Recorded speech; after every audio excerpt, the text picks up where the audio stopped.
Okay. All right. I'd like to welcome everyone to the Wednesday, January 26th, 2022 business meeting of the Richmond Community School Board of Trustees. Everyone,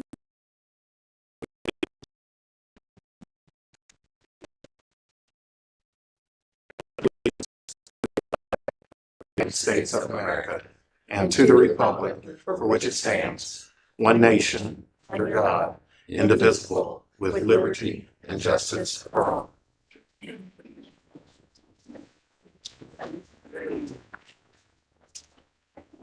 we could have the reading of the mission and vision, please. Richmond Community Schools guide students on pathways of learning to a future of limitless possibilities.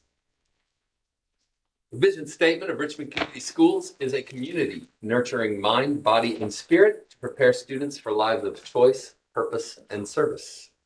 Thank you. And to celebration, Dr. Wright. President Weber, trustees, I'm going to ask that our communications coordinator, Mrs. Bridget Hazelbaker, approach the podium to introduce this evening's celebratory group of students, coaches, and stakeholders. Good evening, board members. I would like to introduce, as you can see, we have quite a crowd. We have some really big champions here in town. The Richmond boys and girls bowling team, some of the girls are here. Bowling teams are here. And so Mr. Higgins, you know, I have been some communication. So he's the coach. So I asked him to come up here and he'll introduce his players. Thank you. First of all, thank you for the invitation to show up tonight, and I'm awfully proud of these young men and young ladies that deserve all the recognition they're getting. I'll just go from right to left. Stand up, please. We have Bryce Cloyd, and he's got our semi-state runner-up championship trophy that we got last week from 40 lanes. Bailey Ballinger. He's got our Mid-Indiana Conference Championship trophy that we won this year with a, what was the gentleman, 9-1 record? Yeah.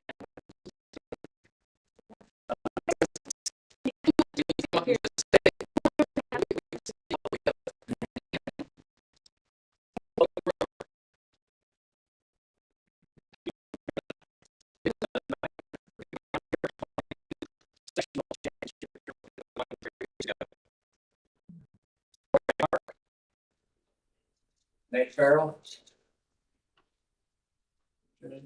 Carson McDill. Ryan Florence. Austin Shaw. DeMarco Owens. Left this gentleman out last on purpose.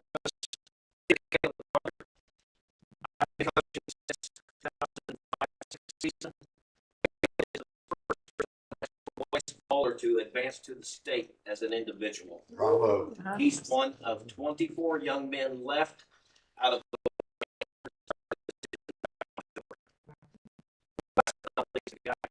any of this without my assistant coach, Jeff Magma.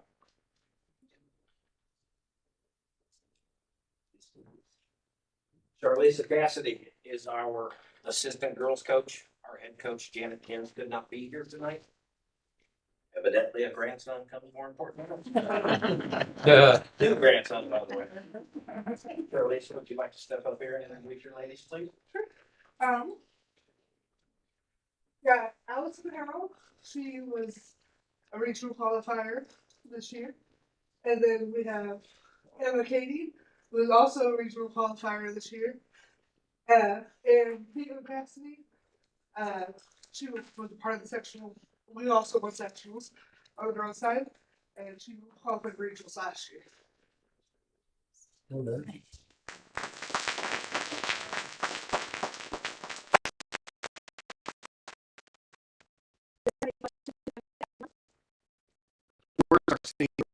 What are your plans for the future? And first of all, congratulations on making it to the state. You know, one of 24 out of 800, the percentage is. Seniors, why don't you step up forward? Yes. I plan on learning to PBA. All right. Nice. There's two seniors that aren't in front of you right now, but they've got assignments and other things that they're trying to catch up on, and we consider that a priority in our program. I'm impressed with bringing the hardware. Yeah. So what kind of medals, what are these medals? Are these for sectionals? This is sectional.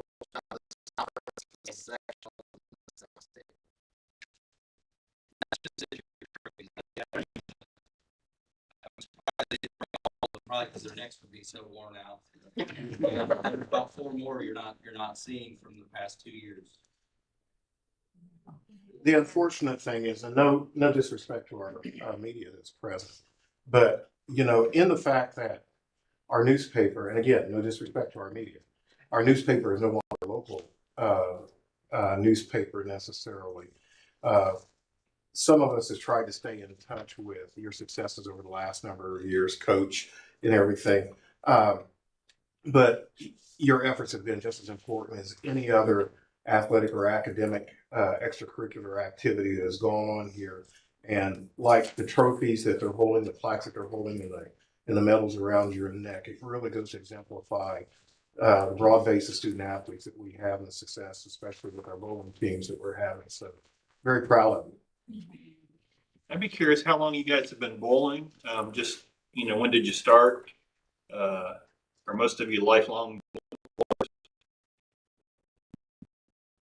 seniors? Carson, go ahead. I've only been bowling for 3 years. Okay. It's kind of a mixed. Some of these young men start out on the Saturday morning junior leagues, whether it's at the Legends or 40 Lanes, and they start out at 4 years old.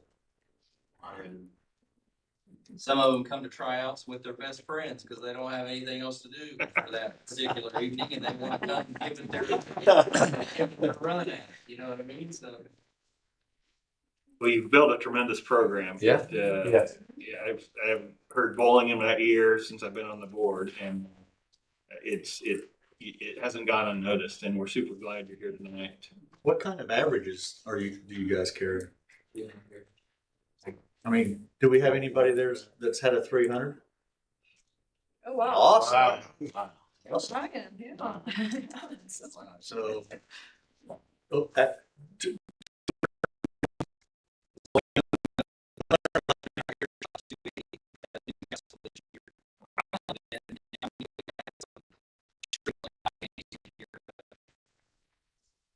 Margot picked up a 7-10 split at regionals in the team event.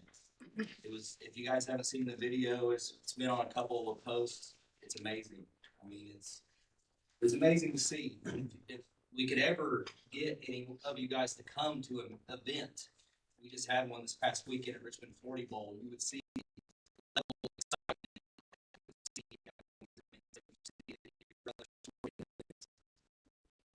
now I'm not familiar enough with, I'm familiar enough with the scores to understand, but when you compare with golf, we know par, but in bowling, I mean, what level are we at? I mean, I have no clue.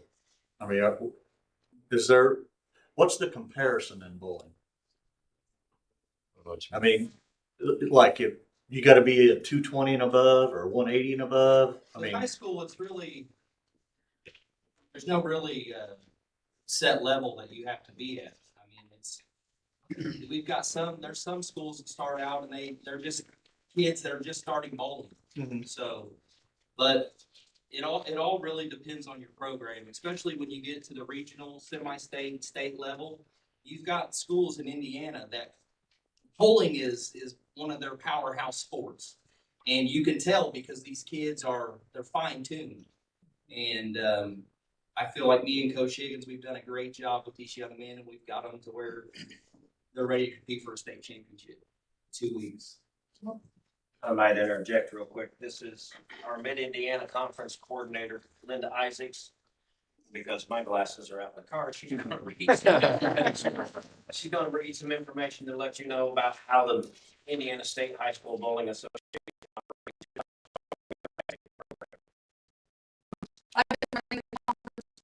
I don't know, the last 4 years. Yes, This is sir. really important. Would you step a Oh. little closer to the mic? Thank you. I've been running the conference for the last 4 years. There is 183 right here in Indiana. We have Rushville, Newcastle, Connorsville, Centerville. It's Cambridge. We're trying to get Hagerstown and people to join us. But anyway, there was 180 boys or co-eds teams. If the girls don't have enough to bowl, they are allowed to bowl with the boys to make a full team. We had 103 girls teams this year. On the individual side, as he was talking about Caleb, there was 1,015 young men that bowled the single individual competition, and he's the one that's left out of the top 24. Wow. There was 672 girls that competed. So it goes around the state. Last weekend, there were probably well over 400 people in Richmond 40 Bowl watching these guys bowl, other teams that were bowling. So we're hoping to get it, to grow it, get it bigger. But ladies and gentlemen, what you have here is awesome. Your family support, your grandparent support. If you didn't know and you don't know a lot about bowling, there's over $6 million in scholarship money that is given away across the United States for the sport of bowling Each year. each year. That's what I was going to mention, and because I don't like this isn't from what I understand, this is not a 1 year kind of a deal either. I mean, I know I had a former student, Owen Shaw, who bowled with you guys and got a scholarship, like you just said. He's going to college on a bowling scholarship. So Owen is bowling for Indiana Tech right now. that's right. That's big brother to Austin. Okay. We've also got a young man that is in his third year of trying, Chase Sartain. Okay. Yeah. And right now, Indiana Tech is ranked in the top 5 in the nation. Second in the nation. Awesome. So Our RHS bowlers is part of that. this has been a couple of years. I can't remember. I lose track of when folks graduate. But Owen actually reached out to me about. We talked about letter jackets and stuff, and there was some. What do we have to do to get you guys? You're not currently.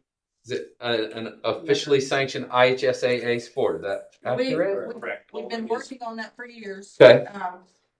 It's still in the works, but Centerville actually they just give their kids a leather jacket for that bowling sport. They see it as a sport. They see it as a sport at their school, not as a club. We're actually in a minority of our conference. I can't speak for all throughout the state, but within our conference, we're in the minority of those schools that don't recognize bowling as an official sport.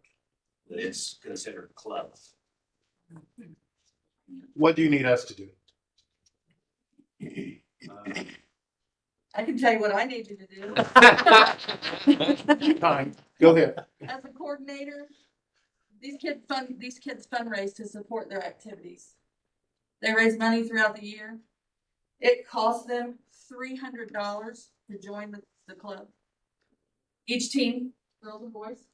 It also costs them to pay for their lineage every weekend, every Saturday that they bowl, and it depends on what the bowling center charges. We try to get it low enough for them, but these kids are raising their own money.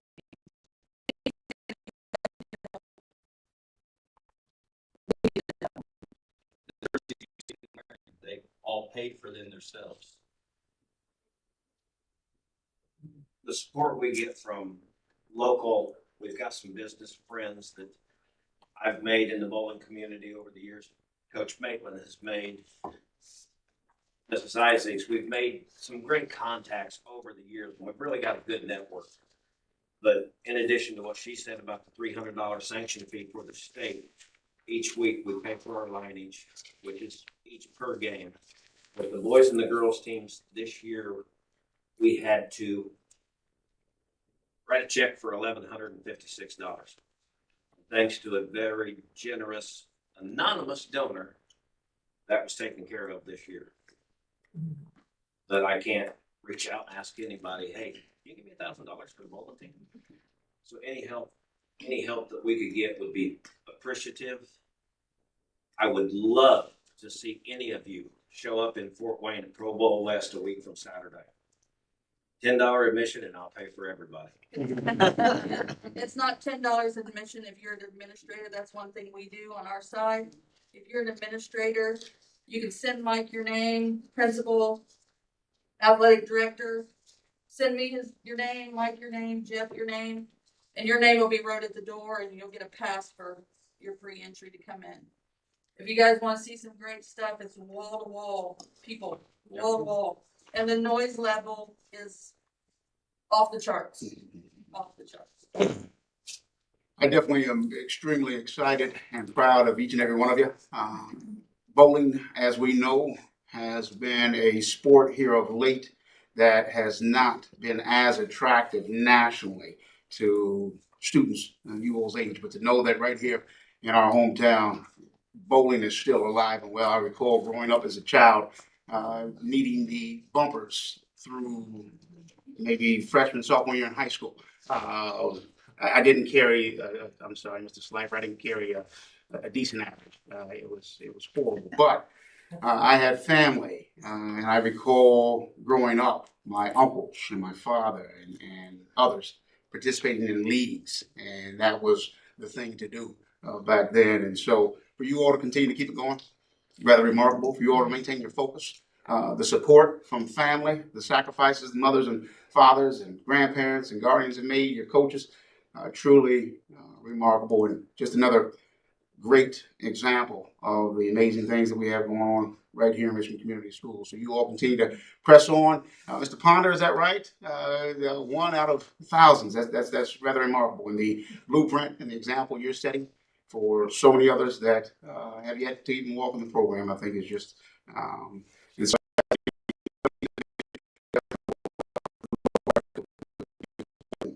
2 weeks from this Saturday. I'm sorry. Yes. So February 5th. Yes. Is that correct? There in Fort Wayne? Correct. Yes. Okay. And so you all definitely go up and continue to claim hardware. My goal is definitely to be there. If you need my assistance or support, just make sure they bring the bumpers up and I'm right behind you. Thank you. Mr. Stevens had one more question. Yeah. John, is it possible that we could reach out to the Alumni Association or something to solicit some funds from alumni or so to help raise money through donations from the alumni to help them out, not just right now, but also in the future?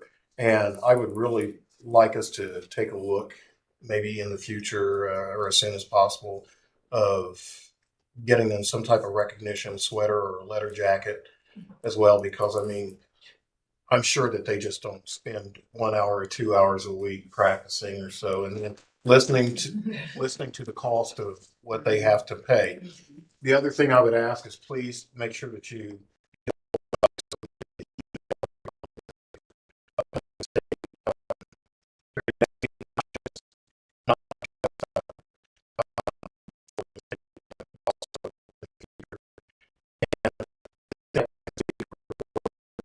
hesitate to come and ask us individually if we would be willing to help out. Very few people take advantage of that, but we're I know from the past, we've been very generous when we see the needs out there, to assist our students. I think at least them coming here tonight, I think it's going to spur some questions and some conversations. So. Yeah, I appreciate just being educated. This is awesome. I'm excited about bowling in Richmond. So thank you guys for coming. Just for the good of the order, are we not live?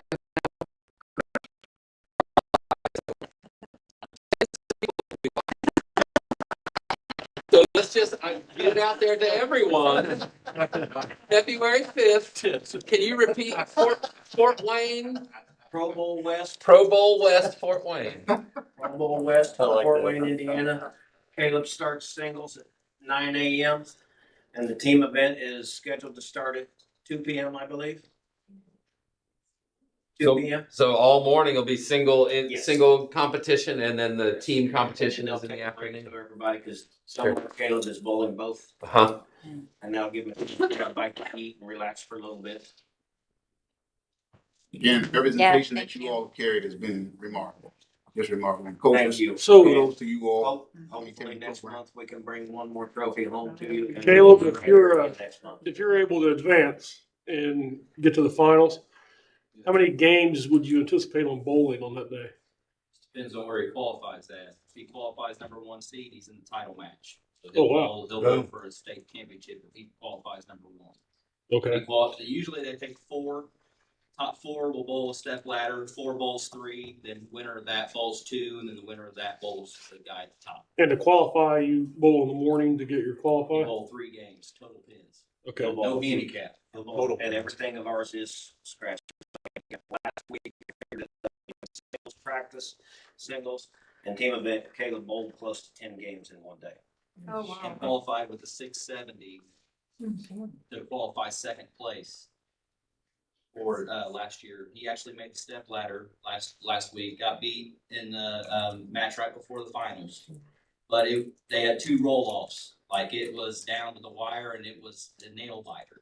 He tied the boy from Rushville, who was the eventual champion. They both tied at 206 apiece. Wow. And then, Ladies,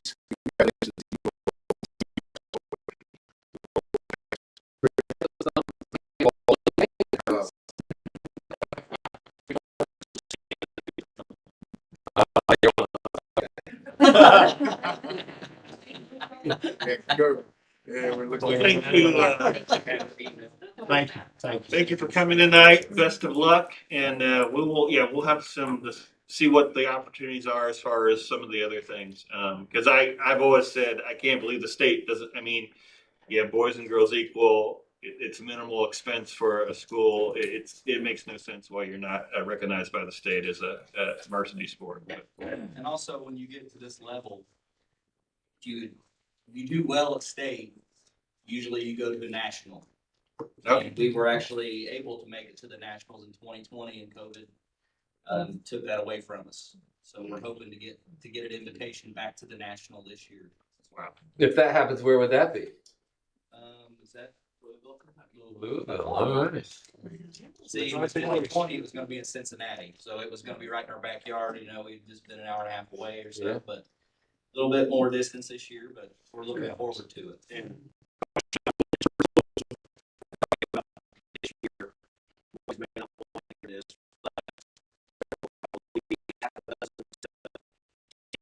coaches there scouting the state finals this week. Cool.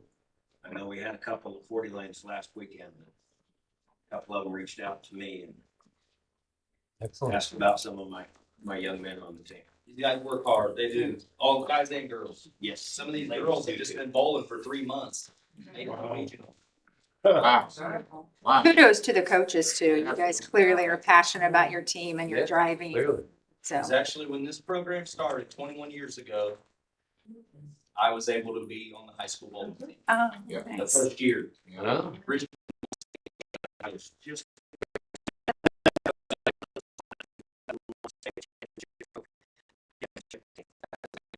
bring back another title. Wonderful. Okay, so even 21 years ago, it was not recognized as an IHSA sanctioned Never sport. has. How, no, yeah. It took soccer. But my question is, do you have a team picture from 21 years ago? We do. It's at 40 bowl. Let's work on that too, so we can get that put up someplace here. And I've got a trophy at 40 lanes that stands this tall also. We would love to bring it and showcase it here. Very cool. We've outgrown our trophy case actually. Shocking with all those trophies this year. From when I started in 2005 and our girls coach started in 2008, right after I did. Combined, we've got 14 sectional championships. I know the ladies have made several appearances at the state level. This is my second. And any awareness we can bring to these ladies and gentlemen is well deserved. They work hard. I know personally when I bowled, we went to state as a team 3 years in a row, and then I went as a single on my senior year. So it's been struggle both sides. So, And that's whole just, time. That's just it. You're looking at two assistant coaches that have been where these young men and ladies are at, and they're giving back to the program. Impressive, Really guys. appreciate it. Well, thank you again for coming and best of luck. We really appreciate it. Yes.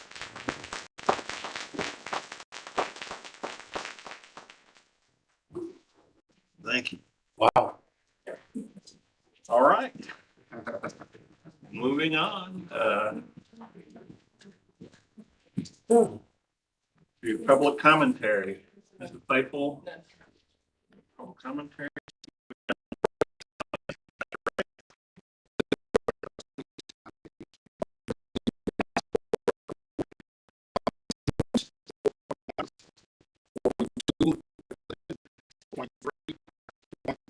Five and six as presented.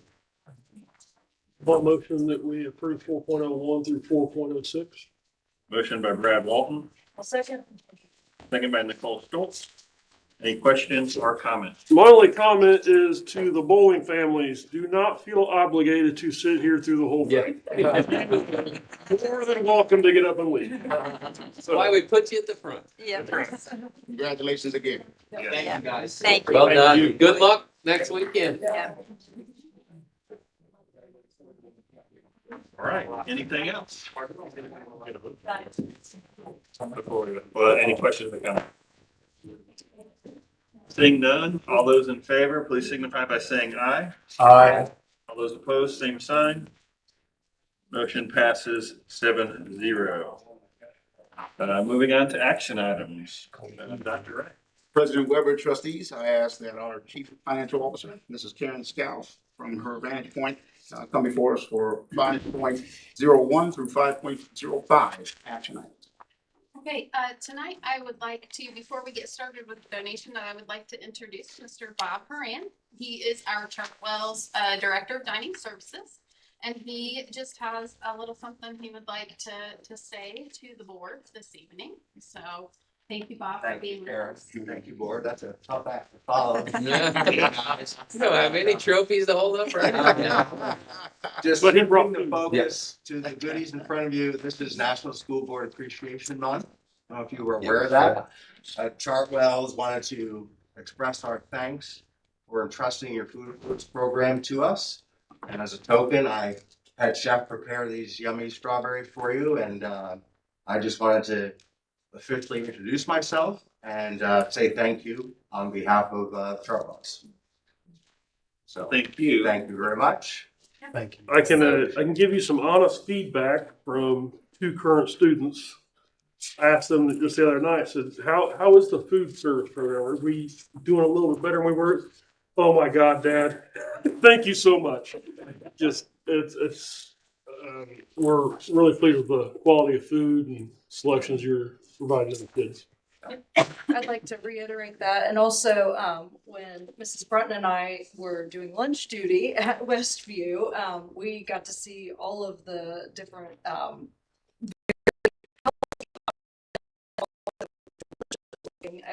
we were very impressed. In fact, I was like, I'd like to We were eat. hungry. We started. Yeah. So great job. Yeah. So we certainly appreciate that feedback.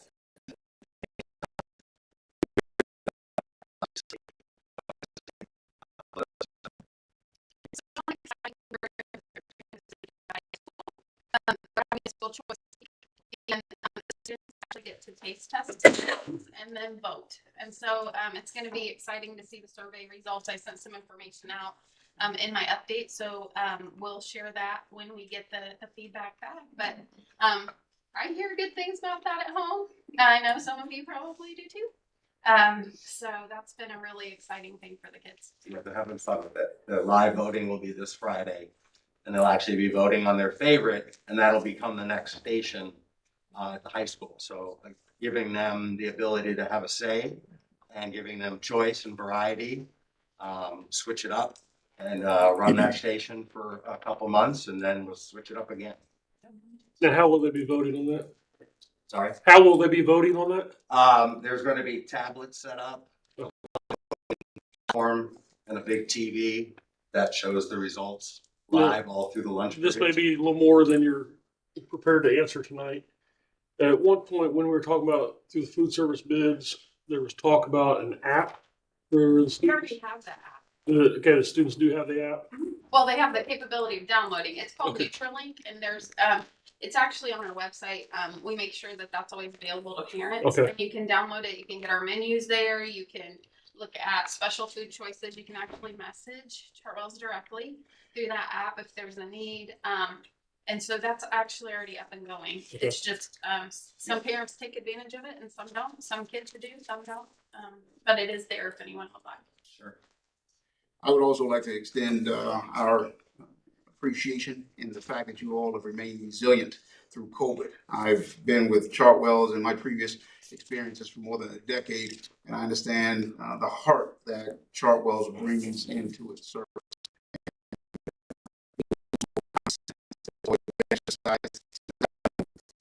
I know this year some of the challenges that everyone knows about the challenges with transportation, but you all have been able to weather your own metaphoric storms in food services to make sure that our students are not thinking about the starvation in their stomachs because it's non-existent with the meals that you all provide.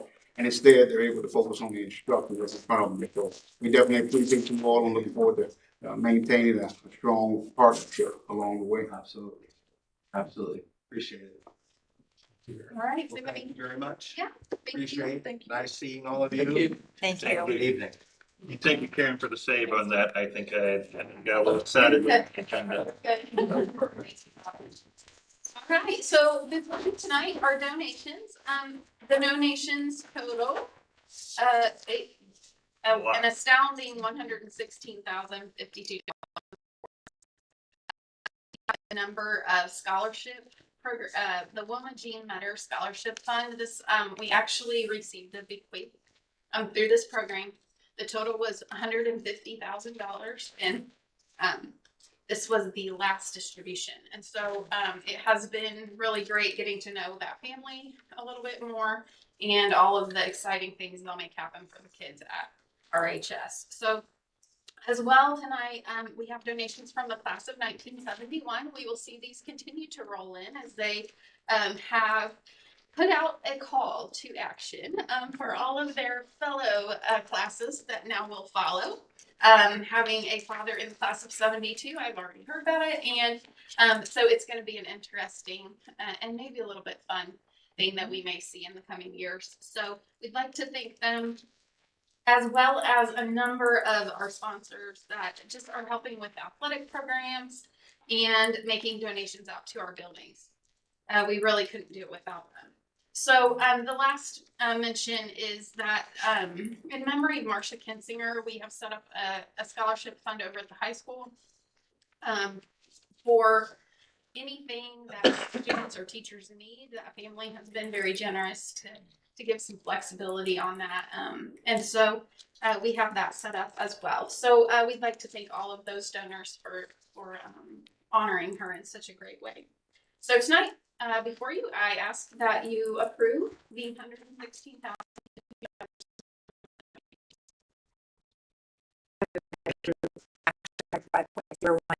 Donations.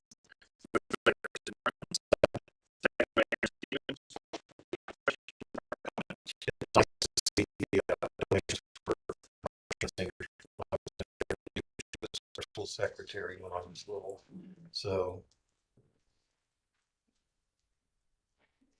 great lady. Super nice. Anything else? Really, just great appreciation. That's a pretty mind-blowing amount of donations. I mean, even without the bequeath amount, that's still a whole lot of donations. Pretty awesome. I concur. Seeing no additional comments, all those in favor, please signify by saying aye. Aye. All those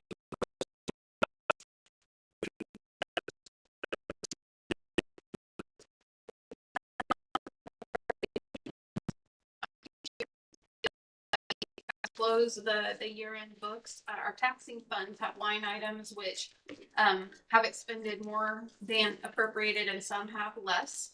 And those we move or we transfer between those lines in the approved budgets. So required to have board action on transfers of appropriation.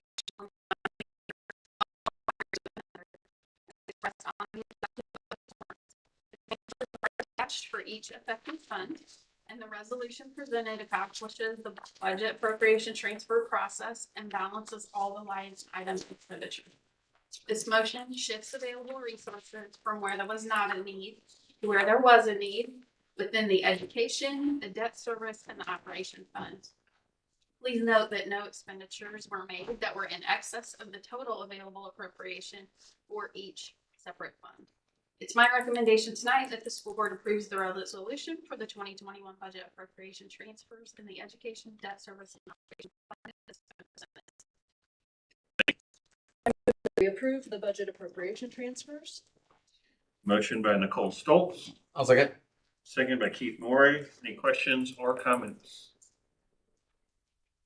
Hearing none, all those in favor, please signify by saying aye. Aye. All those opposed, same sign. Motion passes 7-0. Mrs. Scott. Moving on to the recurring transfer from education fund to the operations fund.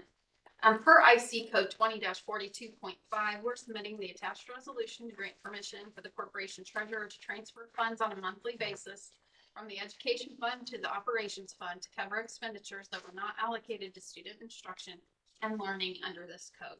It's my recommendation tonight that the school board approves the resolution to transfer funds from the education fund to the operations fund. Thank you. I move to approve 5.03 recurring transfer from education fund to the operation fund as presented. Motion by Aaron Stevens, I'll second. second by Nicole Stoltz. Any questions or comments? Hearing none, all those in favor, please signify by saying aye. Aye. All those opposed, same sign. Motion passes 7-0. Mrs. Scout. Okay, next before you are the bids for the Star Fairview HVAC upgrades and replacements. We received and opened bids on Thursday, January 13th, 2022. The notice to bidders was published in the Palladium item on December 10th and December 17th, 2021. Proof of publication and all bid documents are on file in the business office. The receipt of the bid report is attached for your information. It's recommended that the bid be awarded to Thor Construction with base bid of $348,000 and acceptance of alternates 1 through 5, totaling $137,500. This project will be funded by SR2 grant funds. The allocation set aside for each building was $325,000, and the professional services currently under contract for this project totals $168,000. The budget in the grant will cover the recommendation presented as well as those professional service costs. It's my recommendation that the Star Fairview HVAC upgrades and replacements bid be awarded as it has been presented. Thank you. Motion by Jeff Slifer, Second. second by Aaron Stevens. Any questions or comments? Hearing none, all those in favor, please signify by saying aye. Aye. All those opposed, same sign. Mrs. Scout. Okay, the last action item before you is a change order on the second and third floor renovation project with Rcom Builders Ltd. This change order is change order number 20. It is for an add of $4,132. It's my recommendation that the Board of School Trustees approves the change order as it's been presented. Thank you. I'll move to approve the change order. Motion by Nicole Stoltz, Second. second by Kristen Brunton. Any questions or comments? And the change orders keep adding up. Yeah. I will note.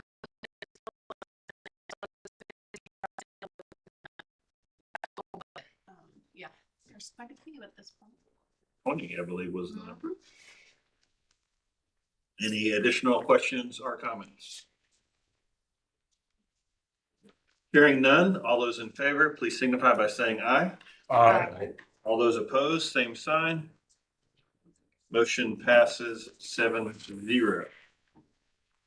With that, we'll move to item 6, the Board of Finance Organization.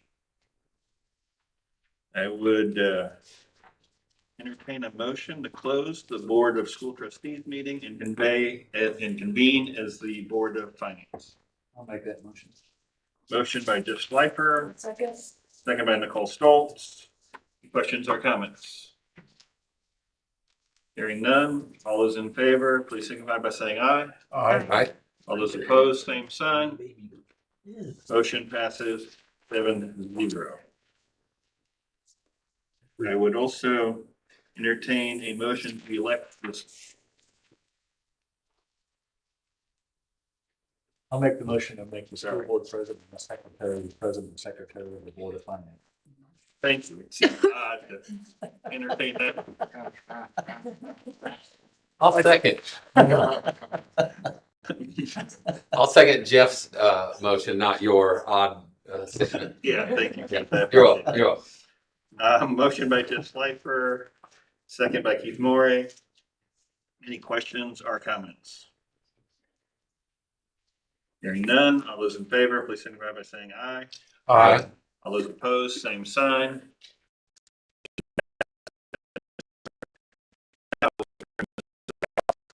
We'll present the investment summary report and investment income policy. Okay, once again, good evening. Salary for summary for calendar year 2022. Last year, our investment total were $5,977.31. I will say this is a drastic reduction over the previous year. It's just the market right now. So our investments didn't change a whole lot. We do have less investments now as we're starting to get projects completed. And the bond money are now coming back out to spend on those projects. So our balances are a little bit lower than they were at the start of the year last year.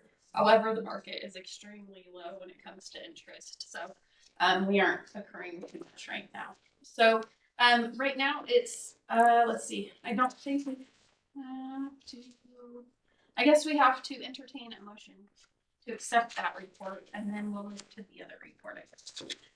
Thank you. I move that we.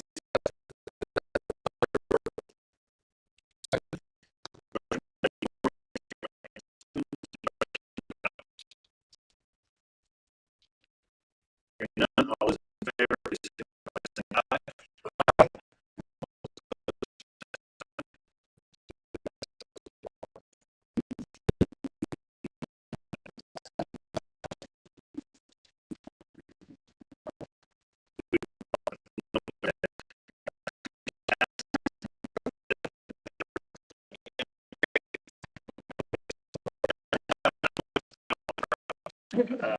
Thank you, Nicole.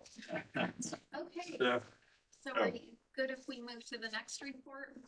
We'll do a quick review of the annual financial report. At your stations tonight, you have the report. This was also emailed to you last night, early review. I hope you got a chance to take a look at it because there's quite a bit going on in here. So make up for all the differences in going on when it came to DOE changes and State Board of Accounts changes. And unfortunately, the wonderful thing about it was they told us after they changed them. And so instead of being able to be proactive and get ahead of it, a lot of what was done was after the fact, and it just really caused a lot of havoc in the business departments throughout the school in the state. So as you see this, you'll see quite a bit of movement and change from maybe what you were accustomed to in prior reports, and we'll discuss that a little bit as we go. So basically, the first part of the report just gives you the starting and ending balances. They are where we talked through as we looked at cash flow throughout the year.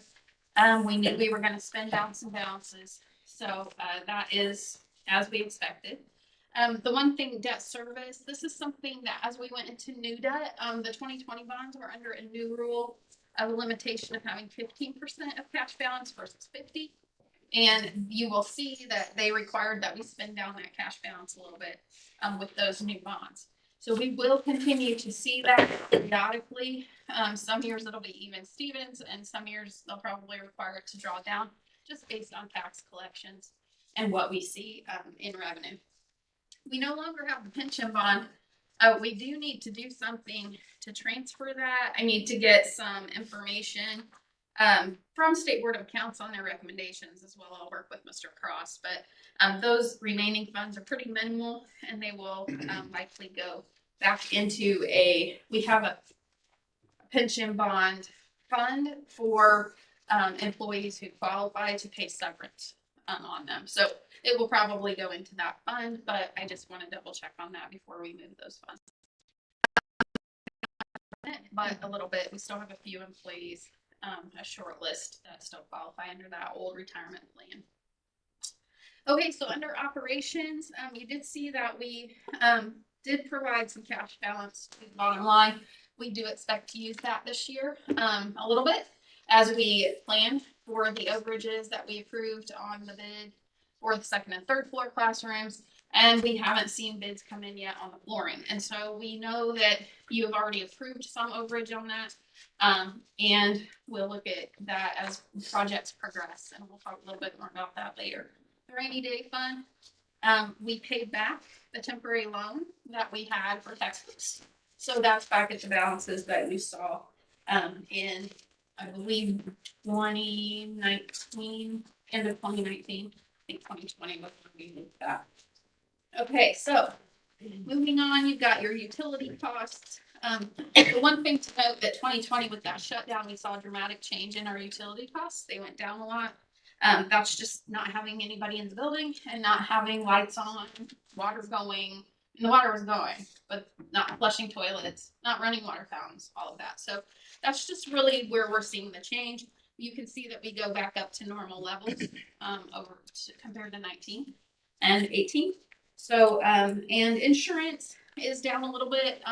One thing to note, our workers' comp did go up, but we had food service come completely off for a year.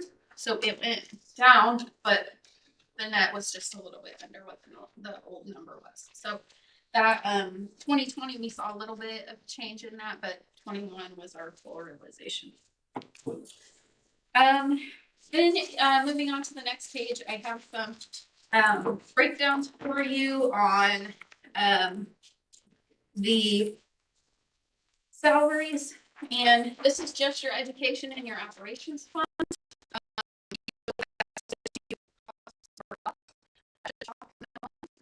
Especially with all of the issues that we've all been dealing with. So that's the major change that you'll see in this sheet. The other thing is that in our other staff salaries, there's a little bit of a bump. There was a lot of retirements in this building, in maintenance staff last year that fell under an old retirement plan that provided a little bit different severance than what newer employees get. And so we did see some higher than what I would call routine or normal payouts in severance, simply just because of the number of people that retired last year. A lot of people were the same age, so it wasn't that any like mass exodus happened. Everybody's just the same age, so that sometimes happens. Okay. So then we move on to the next page, and this is an important one because last year we got dinged on this. Last year we came at like 15.0 something %, and we had to go to the DUAB board as an excess transfer, even though it was all utilities, and we absolutely couldn't help it. This year we're at 14.31. I don't expect to have to go and get that hand slap again, which is nice. But this is the breakdown per month of the expenses and what we transferred. So that's just for your knowledge to have as we move forward. And that actually is recorded on the Form 9. So that is how the DOB is tracked. That's just for clarification. That's the law that was passed the year before that said it had to be 85% or 15%. No more than 15%, yes. And that's the other thing. It was guidelines, wasn't it? It wasn't a law. They're not mandated. Yeah, and so they're not that's the part, like, we have to go to DUAB, but it's not a mandatory law. It is a guideline, as Mr. Slifer said. Gotcha. So, but they just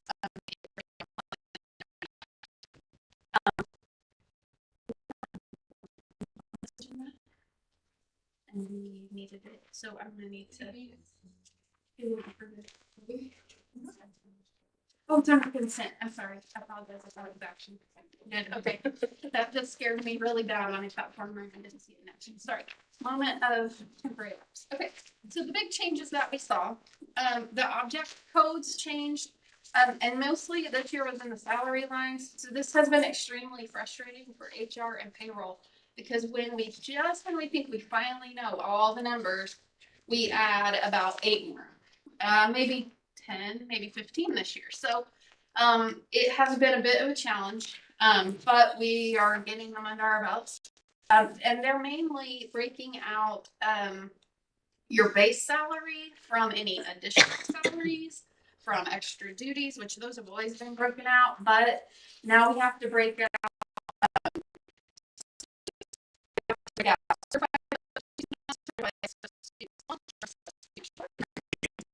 So everything has like a gazillion numbers that we didn't have last year.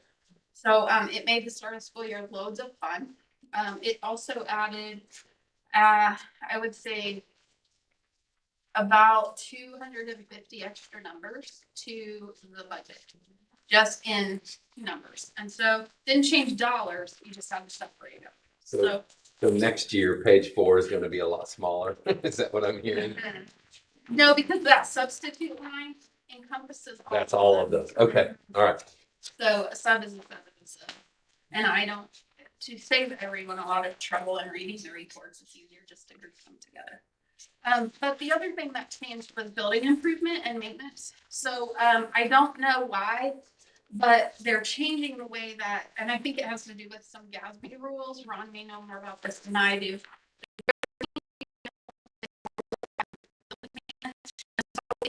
In the 400 category for objects, the 431 or 450. Now it's moved to the 700s and it goes under a 720. So you will see that change on cash flow. And as we look at that, you will note that those lines changed dramatically for this year. It was about half and half last year, so we already have projects underway. I just made the change internally to keep a lot of other people from having some struggles that they didn't need to have, but you will see it now as you look at cash flow for this year. So we'll go over the budget order. The next page is where our tax rates landed and what our budgets look like for this year. Our tax rate for 22 is 82.73 cents of every dollar, and that is up by 9 cents. That's about where we thought it would be with the 2021 bonds. So our AV did not drastically change to make that lower than that. We did expect it to be between 7 and 9 cents when we approved that. So that is the biggest change there. You will also know our circuit breakers are dramatically increased this year. I'm hoping that that number is wrong. There have been years where it's significantly higher than where it comes in. The county auditor has to provide the abstract to the state for approval by April 1. So I always ask for that because I used to do it and I can read it. And that will tell me exactly how much we have in circuit breaker. And then I adjust that number accordingly. What that means is that even though our budget is for 19.9 million, so that's and what it really means is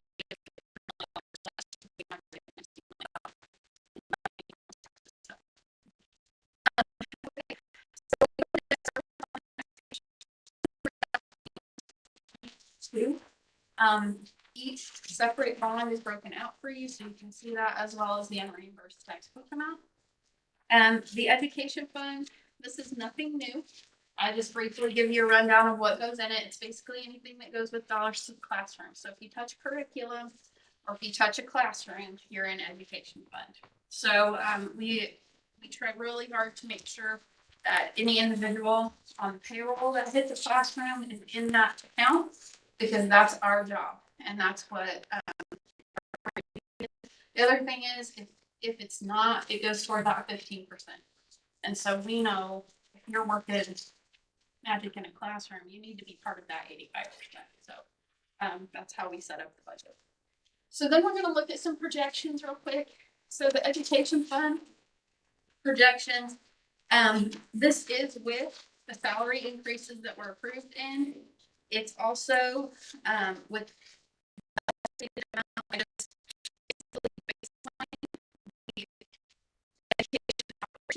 transfer. I am a little high on that, but as you all know, I like to be conservative. And so the funding formula has been updated to match where we're at right now. This is what we got as of January 15th. So this is the most current information that we have. And everything has been balanced and based on current information. So we look to utilize a lot of cash this year as well, unless we do some cost containment, which I must encourage at this time. Okay, so we'll probably have more information on that as we move further in the year. Operations, we're gonna move over to that fund. Did it a little different this year, so bear with me. If you have questions, be sure to stop me. We broke out the amounts per type.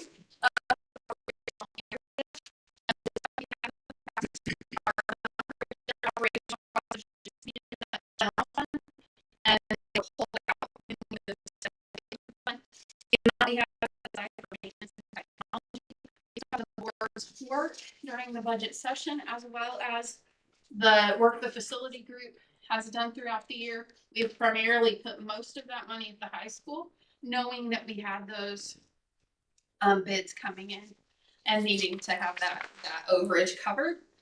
We do have routine maintenance and a few other projects that we'll look at in just a minute in that as well. Like I said, we monitor the money all the time. Probably won't spend that much. No, we won't spend that much. But that's how much we have budgeted. And then transportation services, our current contract with student transit is unchanged at $2,117,000. However, we do keep some extra in the appropriations should something happen.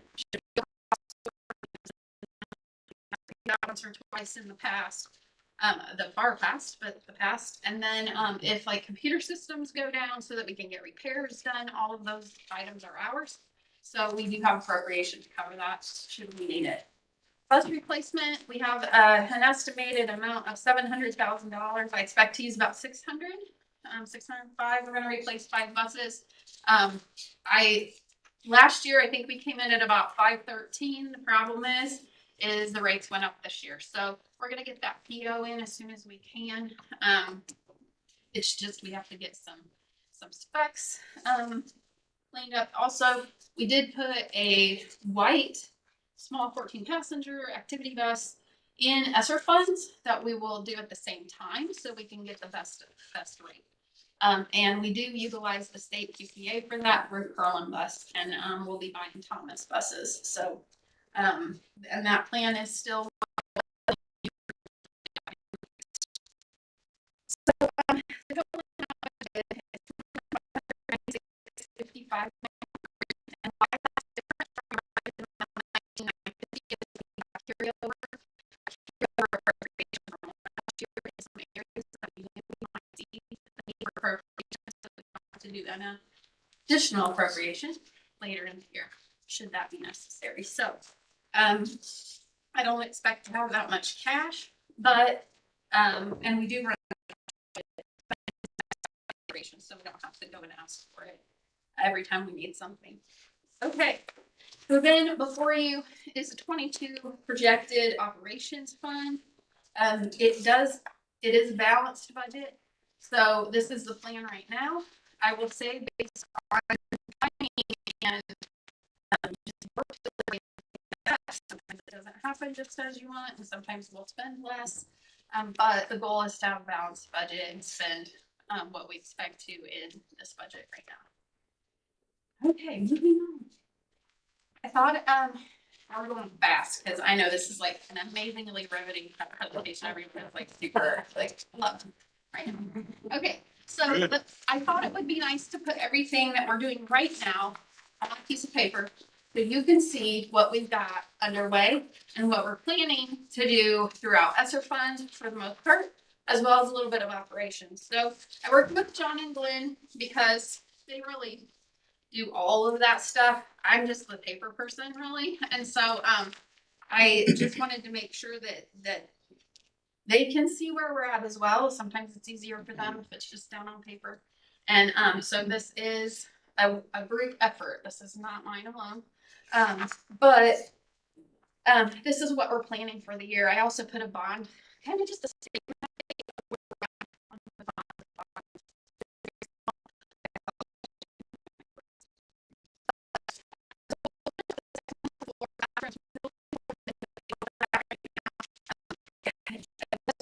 End of March, that got a little bit of a delay due to equipment. We are back on track, but we probably will still be April on that one. And then the mechanical modernization is just getting ramped up. So they will be working on that soon. That is where we are going with central plant and all of the replacements of the HVAC equipment, if you don't recall what that is. The RHS building trades rep, we actually got a quote for this back last summer. And unfortunately, the materials became so scarce you couldn't get them. So that has been delayed until this summer, and that will also be on slate. It has been quoted, and we are working right now on that. They did tentatively say that that price won't change. Some of that is just dependent on materials.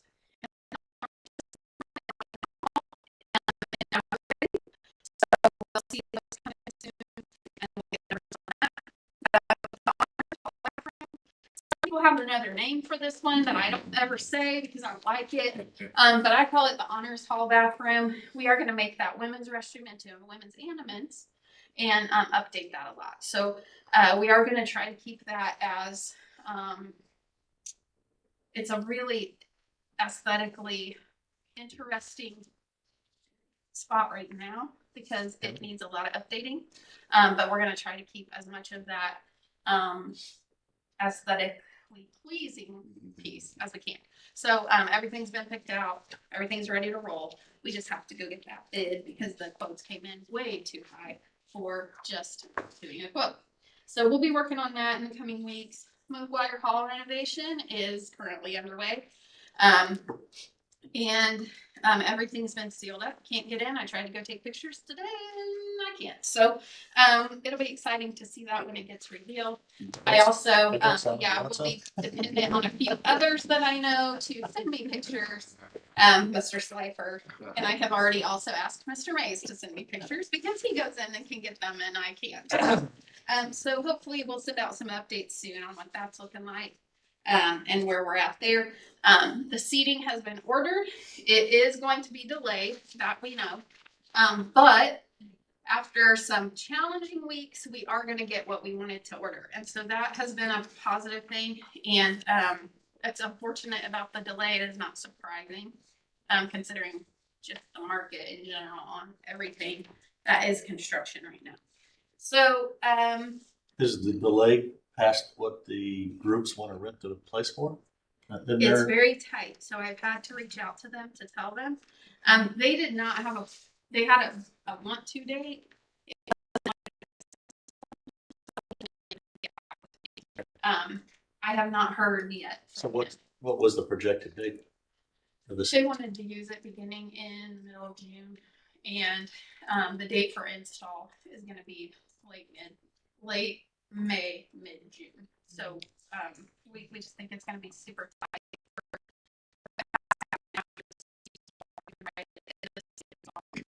We just wanted to make it aware.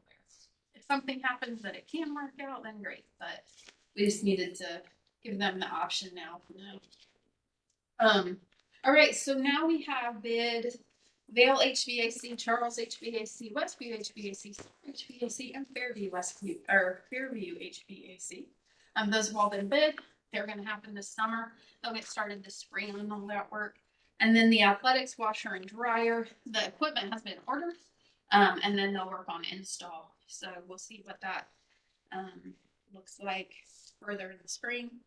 The Crosstalk Playground is super exciting. It might be like one of my favorites because we worked with the building principal and are going to see some significant and really wonderful additions to that playground. We're gonna see a lot of, equipment that is useful for all the students at Crestdale. And that's gonna be really nice. They will also be taking up the gravel that's in the playground and putting down, what is it called, the fiber, the bouncy stuff, I think it's the bouncy stuff, but, and then, those updates will be nice. We'll also get, we'll update the outdoor seating at Crestdale and at Westview. There's some picnic tables and some metal benches. We're gonna update some of those. They have seen better days, and so we want to make sure that we can make that look as great as it can while we get the new playground equipment in. It's already been ordered. We did get a matching grant for some of that, so we got more than what we expected out of it, and so we want to thank Game Time for doing that with us. They have been a partner with us in all of our playground updates for years, and so they really are a huge help. I think this grant is over $50,000, might be more, near 75. And that has been a wonderful resource that we take advantage of each time that we have to order playground equipment. So then the last thing on the list for sure right now is we will be ordering the teacher desks that go with the new classrooms on second and third floor, and then more if money allows. Usually we get those from Kruger International. We got them down in the counselors area, and we're going to try to make something similar throughout the building. And they look really good, and we've heard good feedback from them. So we'll get those ordered. We want to time it so that we can get them in about the same time that they're ready to be completely done, so we can push everything in. So John's working on that. So we have some updates. We want to do CYS, Charles, Westview. We've been doing fire alarm updates each year, a little bit at a time. So we just needed some updates. So that's part of routine maintenance, and we're getting those back on track. We also are going to need to do the Charles roof. We bid it last summer. It was exorbitant in that bid. So we're hoping that just giving it a year will help take that down just a notch and get it a little closer to budget, because it was about double what we expected. So we'll see. That part of that, at least, if not all of it, will come from SR2. The pool filter updates, those are on track. And they're actually currently starting the specs for that. So we should see a bid coming soon on that, because they do expect to bid it. They're trying to get some estimates down to see if that needs a bid, but I would expect it. Foil cleaning is routine. That'll happen next fall. With $80,000, we'll be able to do almost, I think, most of the buildings. And so that'll be a nice thing. We do that through operations some, but it was one of those things that, as we all discussed, the ESSER funds, it was one we can move out to allow funds for RHS to happen. So Dennis, that will be a big one. This is a huge project that will be an HVAC update that we really, really need. The building is old and the equipment is old. However, it is going to be a big project. And so we're currently talking through the professional services aspect. Mr. Cross has been involved in helping us make sure that all of that is covered. Being a little bit different and being an older building, we want to make sure that all the bases are covered, and knowing what the issues we've had with temporary units and things like that. We just want to make sure everything's taken care of before we go out to bid. The wall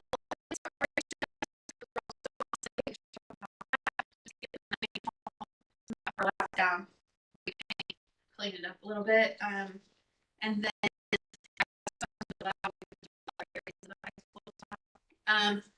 then Civic Hall. So the roof hatches need replaced. Right now they're a little leaky, and I know that Civic Hall is working as a board to kind of think through facility desires and wants, and that's something that they can't really do much until that's taken care of. But that is also on slate in the next year or 18 months.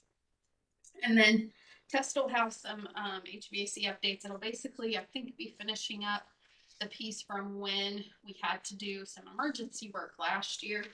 So it'll be nice to get that done. And then the RHS windows, you'll see some repair. I do believe we're going to wait until next year for that, just simply because we're going to have a lot of people in and out. The HVAC is going to be a big deal, and they want to make sure that all of that is working.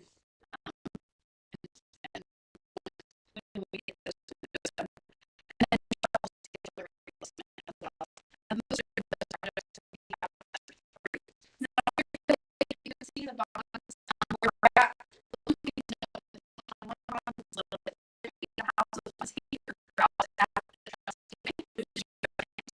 And so we brought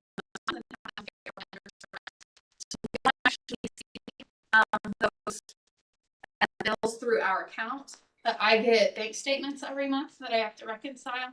And so at any given time, we know exactly how much is in those accounts. We do have $150,000 that stays here for issuance costs or fees that we have to incur for disclosure, things like that. And we will see an engagement letter with Baker Tilly at the next meeting for the disclosure processes. And those are beyond my scope. I am not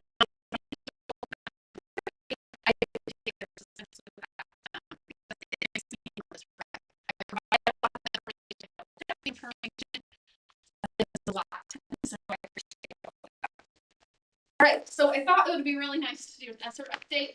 Part of ESSER rules are that we communicate pretty regularly, not only with you as the board, but you can tell like with the conversations we have in the board meetings, we have to have a lot on our website. So I just thought this is a really great time to start that with the funding. Now that we're 6 months into it, into the bigger, newer grants, and we're seeing things really kind of get processed through in a pretty hefty way. So this is just simply a financial analysis of where we're at. And I broke it down by instructional and operational. I just thought that was the most clean and the easiest to understand on the paper. And so those are where they are. I will note that we do ask for revenue monthly. So if you do see that we've spent more than the revenue that we have, that is accurate because they are reimbursable grants. And so we have to do that in order to ask for money. All right, so the Form 9 was before you tonight through consent. And then so that's our biannual report. Nothing big and different. It all matches our cash flow. It all matches our year-end reports, and it is what it is as far as data. And so all of that was before you tonight. That also provides you with the information that's in this, but it's a little bit harder to read because it's a state format. And then they take that information and they populate it down a building level to object type, and then they break it back out and put it on, I believe on the, like, it used to be called InView. I don't know if it's called InView anymore, but the website where kind of just school data is. Indicators, and I am required by statute to show you those. So I was all prepared before, and I touched it and messed it up. So this is at in.gov/doab /fiscal indicators. Every school in the state is on here. I will say that some of the data isn't as up to date is the wrong word, but up to date as what maybe it is.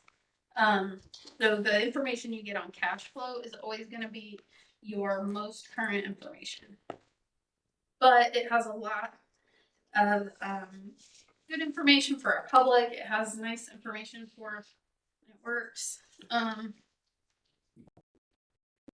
Look and drill down into things and to see what the state is looking at when they see us. So you can go to any school and you pull up by your school. That's wrong.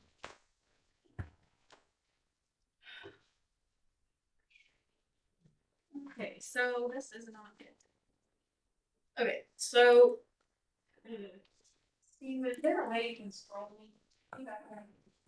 It's not scrolling for me. As you can tell, they have a lot of stuff updated, but some stuff isn't. Like our they're all loaded into the state systems. It's just not loaded here. So some things are really current, some things aren't. You can see our population is about 3 years old now. And then each of these sections is a different data point. So like this is our account base, and you can drill down and it gives you all of the data for each of these back points.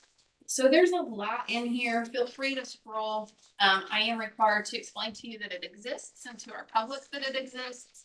And at any given time, this is what the state looks like. See if they are quote unquote in financial trouble. I will say we do not look that way. And that is the one thing that's been nice as we go to get bonds.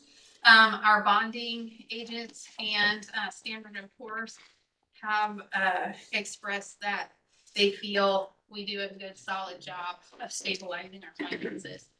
So kudos to you guys. Please keep it up. It makes everyone's job, while it's hard at the moment, it makes it much easier as you're doing those very specialized and new things that those consistencies matter in. So you can see just kind of random acts of data points that exist in school finance. And they've added the new federal stimulus pieces to the revenue. So that'll be interesting to watch. We do not have an operating referendum. So for us, that's not even a data point, but it's all here. Should you wish to look at it. So that is my super exciting financial report for the year.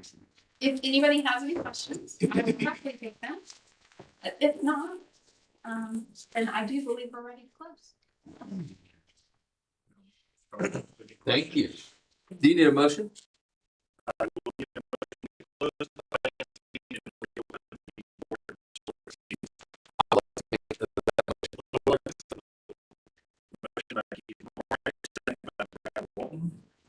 Any questions or comments? Thank you, Karen. That's up.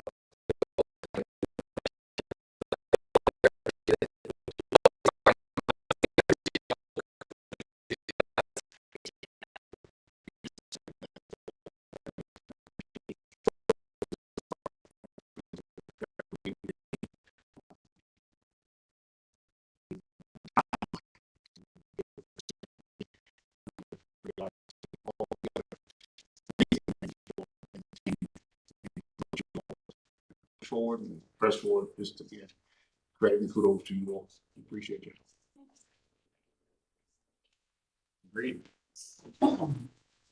I don't know if it's appropriate. Who are, for those of us that don't know, what is your crew? What is the business department? Who do you have with you? I will gladly do that because on your consent agenda tonight was change the business firm.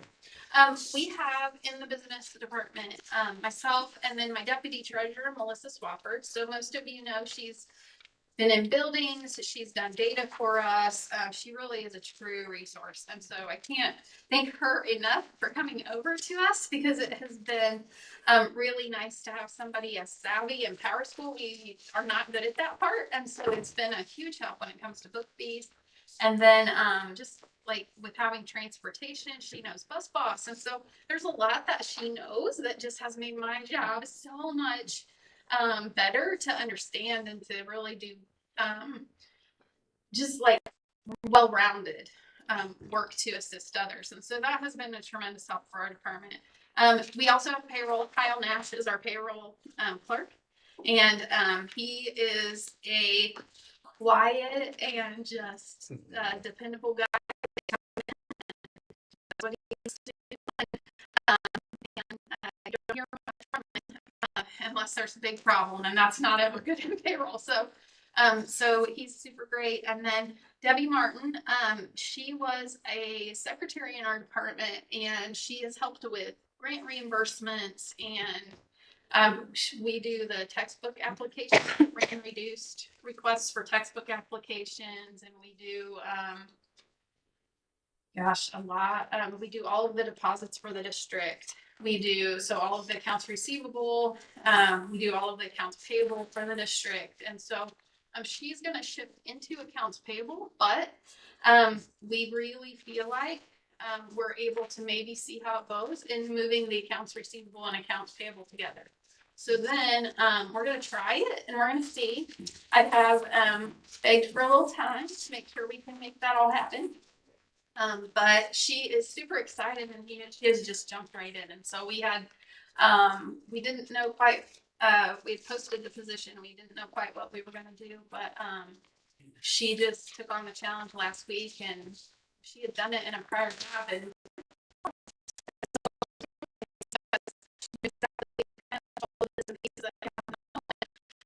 just had to show her how to do it and off she went. So she's going to be shifting into that position and we're going to see how that goes. And she's going to also keep doing what she's doing on the current position. However, what we're going to do is now that everyone has been in our department for over a year, we are able to cross train more. So we've been cross training. Mrs. Swafford has been in our department only about 6 months, but she knew a lot of pieces. So we've been able to already do a lot of cross training with her. And that's just part of her job. And so we'll be just continuing that throughout the year. And then hopefully we'll get to a place where everybody kind of knows how to do a lot of everything or most things. And so that'll be nice. It's been a while since we've been there. And it's Thank you. yeah. All right, hearing no other questions or comments, all those in favor, please signify by saying aye. Aye. All those opposed, same sign. Motion passes 7-0 and we are reconvened to policy review and update. I'm going to throw out with the kind of the late nature of information on item 7.01 and 7.02. I would like to entertain a motion to table those two. I'll make that motion. No. So if you I'll could second. read off the policies, or I can. Sure. Well, I move to postpone the second reading of policy 4421 as well as 4430. All right. Thank you, Nicole Stoltz, and second by Jeff Schleifer. Any questions or comments? All those, Sorry, just clarifying. Last board meeting about weighted grades and class rank. We got some information, but it was pretty late in coming. We haven't had enough time to digest it, so we're going to table those, push it to the next meeting. When did we get the information? Today? Yeah. so, yes, thank you. Yeah, I I appreciate that clarification. Yeah. I didn't see it. Any other questions or comments on the tabling? Hearing none, all those in favor, please signify by saying aye. Aye. All those opposed, same sign. Motion passes 7-0. Moving on to item 7.03, policy 4460, graduation requirements, first reading. Be happy to entertain a motion or even a bundle.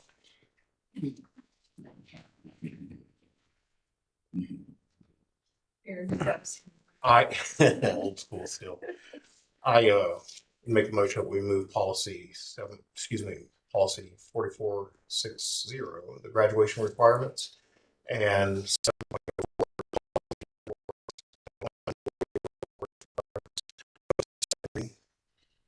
Motion by Aaron Stevens, I'll second. second by Brad Walton. Any questions or comments on those policies? Hearing none. All those in favor, please signify by saying aye. Aye. All those opposed, same sign.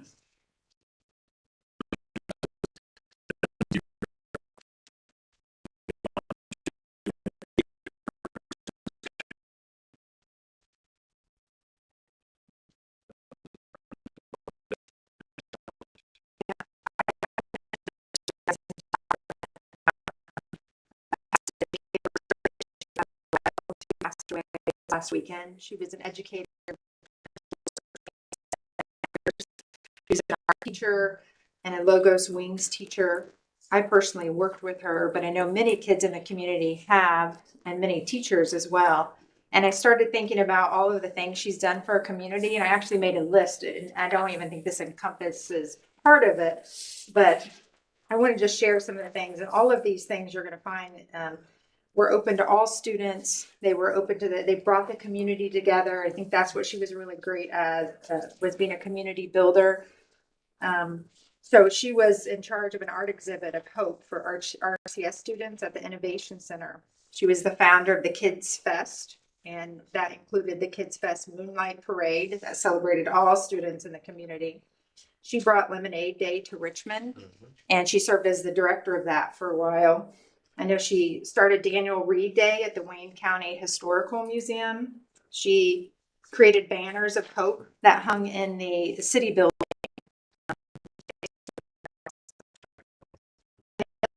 She brought kids and families together to paint fire hydrants throughout the city. Just so many things that she inspired students. She was an advocate for and a mentor for many students and teachers. And I know that I was able to thank her privately for all that she's done, but I think some public recognition would be wonderful too. And I know that she touched the lives of many staff and students and just people in our community. All of those things you notice that, you know, it involved museums and bringing people together in different community nonprofits. And that's what she was great at. She was one of my daughter's favorite teachers, and she only had her for a year, about a year and a half. And when I spoke with my daughter this morning and let her know, there was a deep sigh of, you know, discomfort there, because till the last time that I saw Fonda, you know, she always had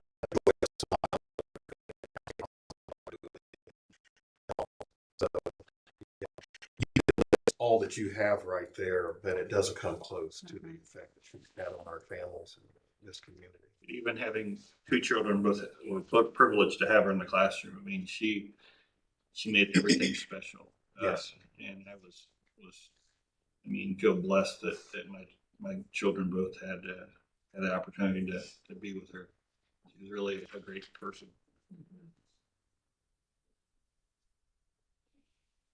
Thank you. Thank you.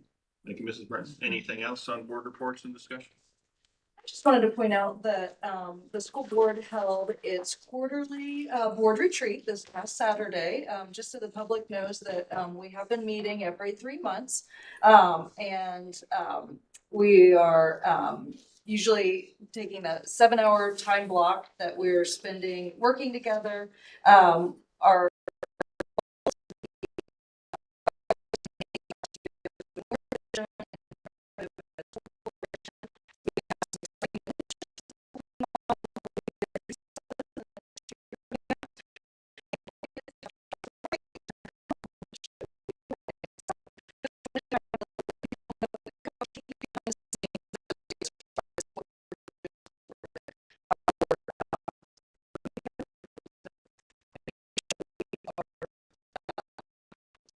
best for RCS. Thank you. I will thank Mrs. Stolt for hosting, and I believe Mrs. Brunton helped with the agenda and meals. I had a donut. I was gonna say, just for Just the like donuts. It was a group effort. Very gluteny, but At least you got a pizza. Yes. Zoomed in. it's great, Walton. You missed it. Yeah. Thank you all very much. Anything else? All right, moving on to item 9, preview of upcoming meeting and events. Dr. Wright. President Weber trustees, our next meeting is set for Wednesday, February 9th, right here at the Nutrition Building. And on that day, we'll continue to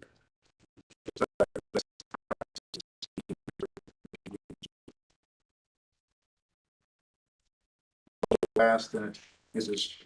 Bridget Hazelbaker come back to the podium to share the multitude of events that are occurring here within the community over the next 2 weeks that I've also packed.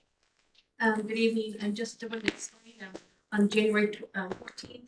We had the following students celebrate as future Red Devils at Tarrant Center: Piper Jones from Charles, Bronson Rutherford from Crestdale, Izzy Campbell from Fairview, Angel, Julian Ramirez from Star, Keegan Redmond from Vale, Journey Skelton from Westmead, Ishani Berman from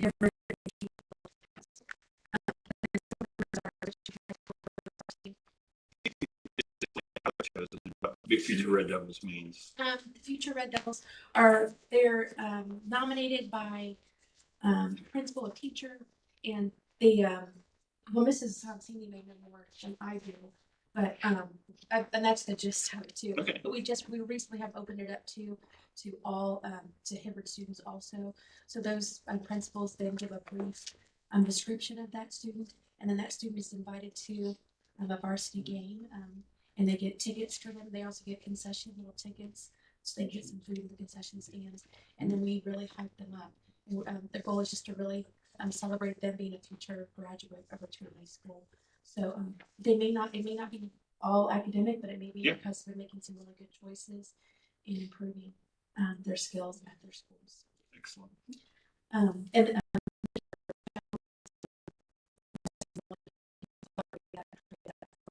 so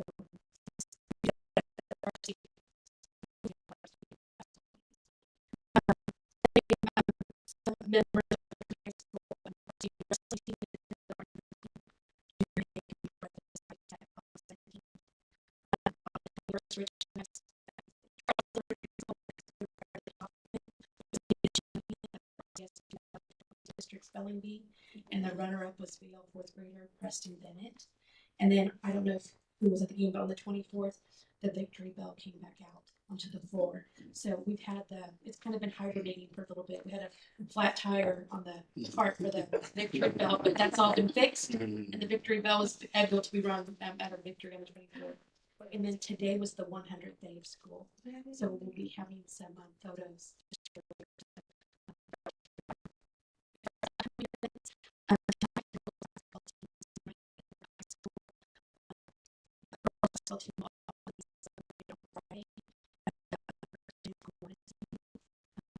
For their celebration.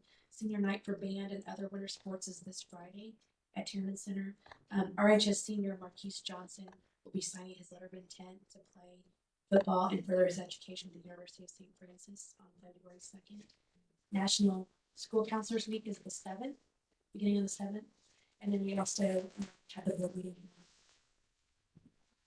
Thank you. Our bell ringer, Dr. Wright.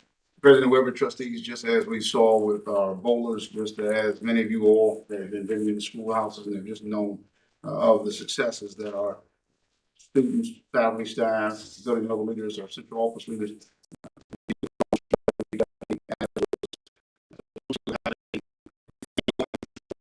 like all districts around the country, have areas of I just continue to be tickled to death where the prosperity that still occurs and is only going to grow. To Mrs.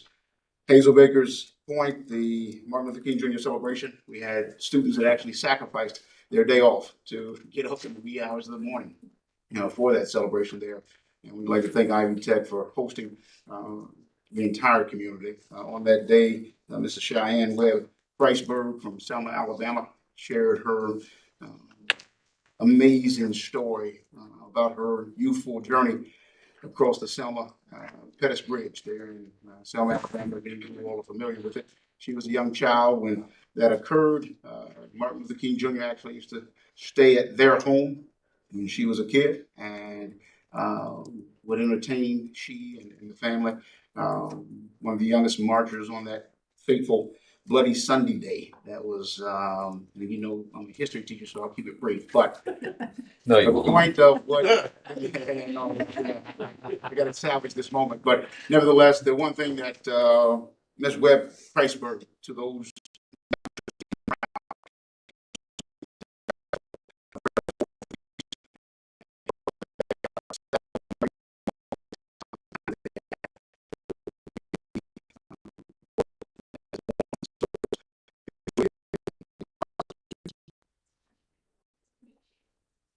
Thank you. Anyone else for the good of the town? Meeting adjourned. Thank you. I haven't done it.